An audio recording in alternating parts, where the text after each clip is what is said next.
அனைவரும் வாழ்க. 3 நாள்கள் பொதிகை மலையில் வாழப்போகின்றேன். அதற்கான வழி இதுதான். இது வழியாகத்தான் என்னுடைய பயணம் அணியமாக போகின்றது. இந்த காட்டில் 3 நாள்கள் நான் என்ன செய்கிறேன் என்று இந்த விளியத்தில் பாருங்கள்.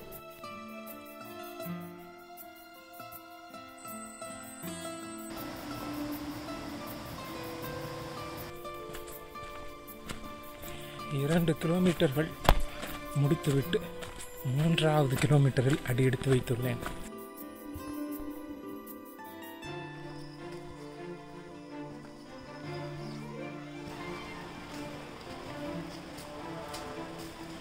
எதுக்கு நான் வெட்டுறீங்க? வலி. இன்னும் 14 கிலோமீட்டர்கள் நாள் ஒன்றை முடிப்பதற்கு இருக்கிறது.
கிலோமீட்டர்கள் ஏறி இந்த இடத்திற்கு வந்திருக்கின்றோம்.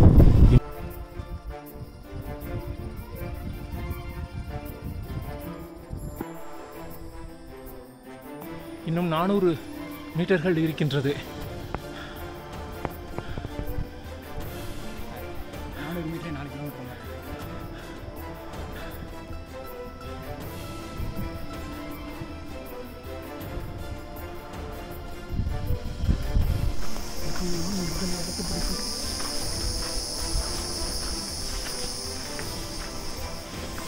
நாள் ஒன்று உடைய மலையேற்றம் முடிந்துவிட்டது.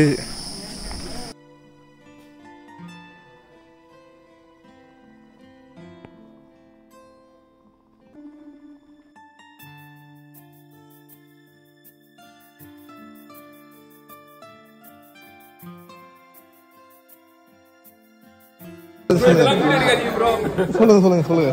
என் தாயவே விட்டுட்டாரு ப்ரோ.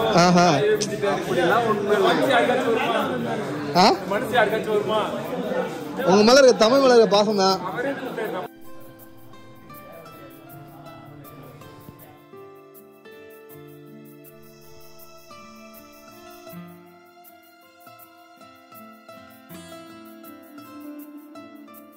இன்று நாள் 2ற்கான மலையேற்றத்தில் அணியமாக இருக்கிறேன். அங்கே தெரிகிறதல்லவா, அந்த மலையுடைய முகடுக்கு தான் செல்ல இருக்கின்றேன்.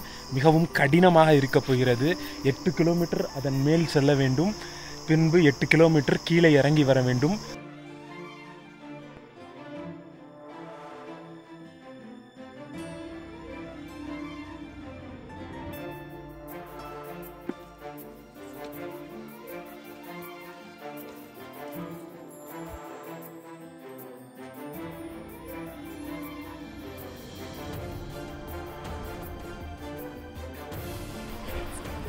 மிருகங்கள் வாழும் இடத்திற்குள்ளே சென்று கொண்டிருக்கின்றோம்.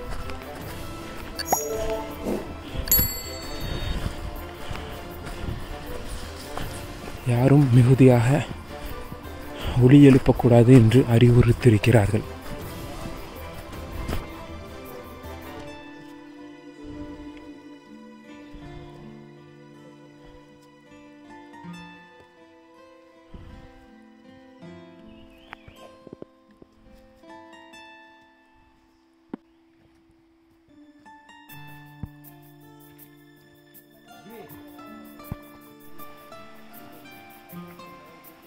அது கொஞ்ச நேரம் கழிச்சு இருக்காது.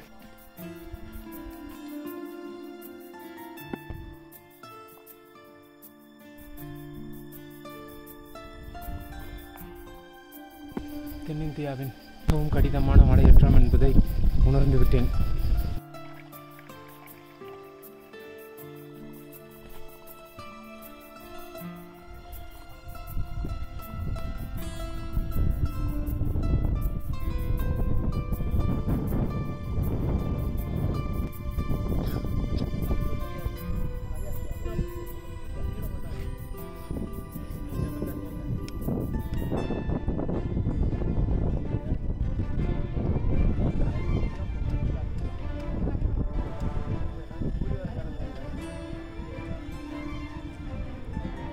இந்த அம்புக்குருவி தமிழ்நாடு, இந்த சங்கம் வந்து கேரளா தான் அடையாளம். ஓகே,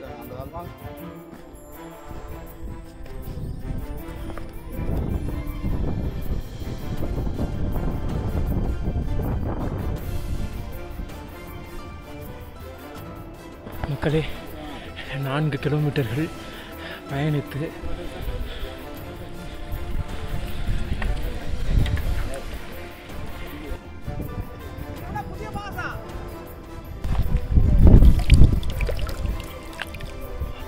தாமிரபரணியா அதனுடைய முதல் நீர்.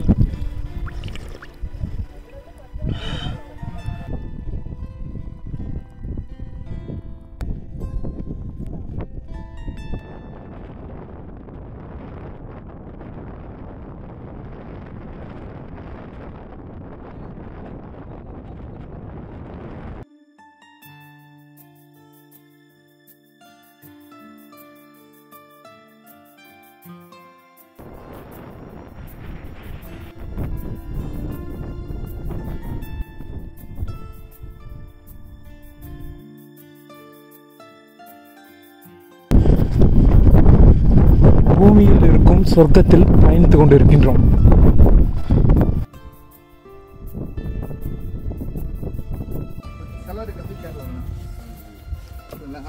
பிரிட்டிஷ் பீரியட்ல வந்து நம்மளுக்கு வந்து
ஆமாம், நல்ல ஐடியாங்க, செம்ம ஐடியாங்க இது. நீங்கள் ட்ரெக்கிங் போகும்போது யூஸ் பண்ணுங்கள். இவங்களாம் ரெகுலராக போகிறதுனால இவங்க நம்மளுக்கு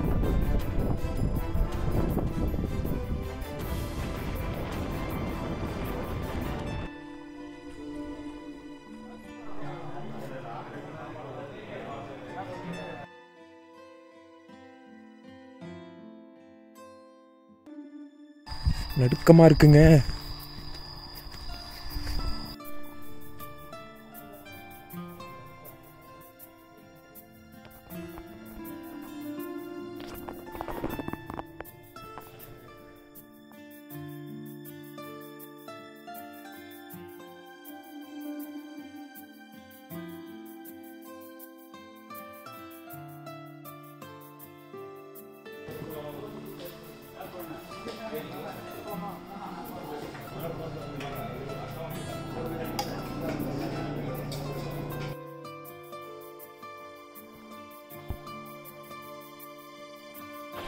நாங்கள் தங்கியிருந்த கூடாரம் இதுதான்.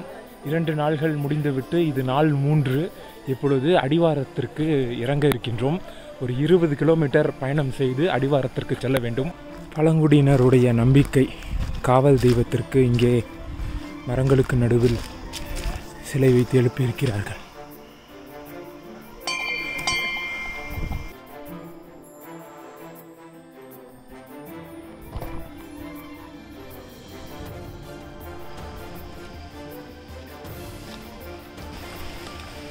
பயணிக்கும்போது நல்ல ஒரு மலையில் சிக்கிக்கொண்டோம்.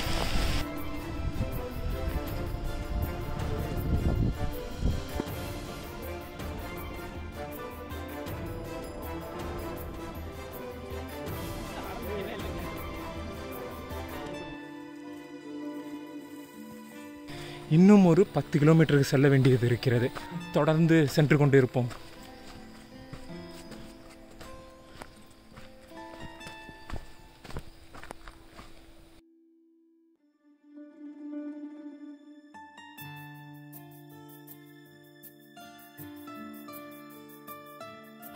இந்த பயணத்தில் நீங்கள் பல அட்டைகளை எதிர்கொண்டுதான் நடக்க நேரிடும்.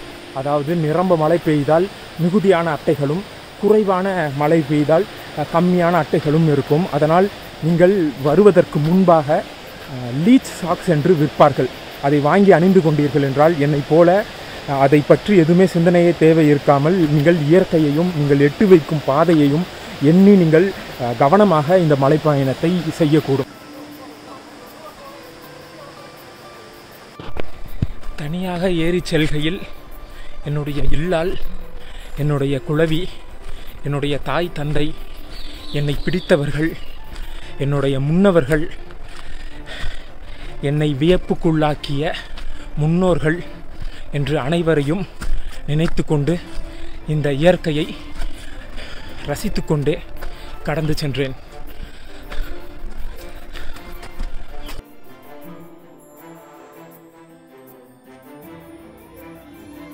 ஊன்சோரில் பயன்படுத்தும் பட்டை.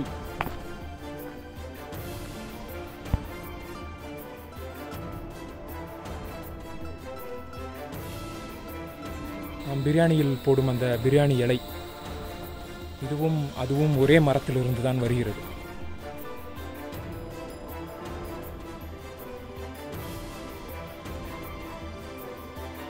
நான் திட்டமிட்டது போலவே முகடில் மஞ்சும் சாரலும் இருக்க வேண்டும் என்று எண்ணினேன்.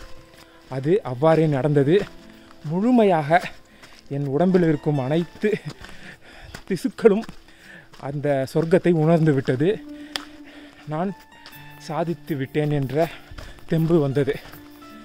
அதனால் சிறியளவு தெம்பு இல்லாவிட்டாலும் உங்களால் ஏறவே முடியாது. கயிறு கட்டி ஏற வேண்டும். 4 இடங்களில் குறுகிய பாதங்களில் செல்ல வேண்டும். அதனால் சிந்தித்துக் கொள்ளுங்கள் இந்த பயணத்தை தொடங்குவதற்கு முன்பு.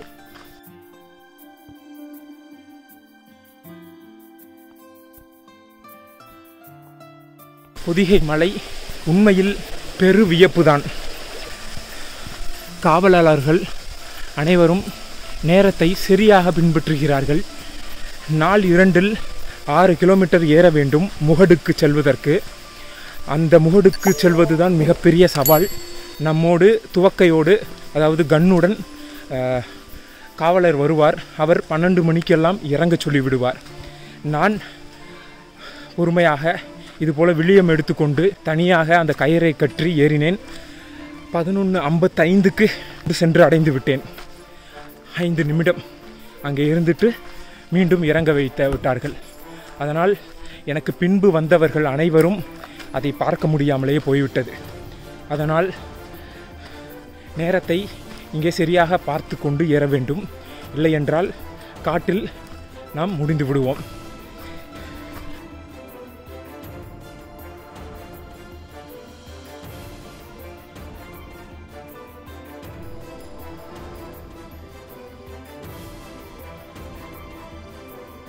இவ்வளவு நேரம் இந்த அனைத்து விளியங்களையும் பொறுமையாக நீங்கள் பார்த்ததற்கு நன்றிகள். அடுத்த விழியத்தில் சந்திப்போம்.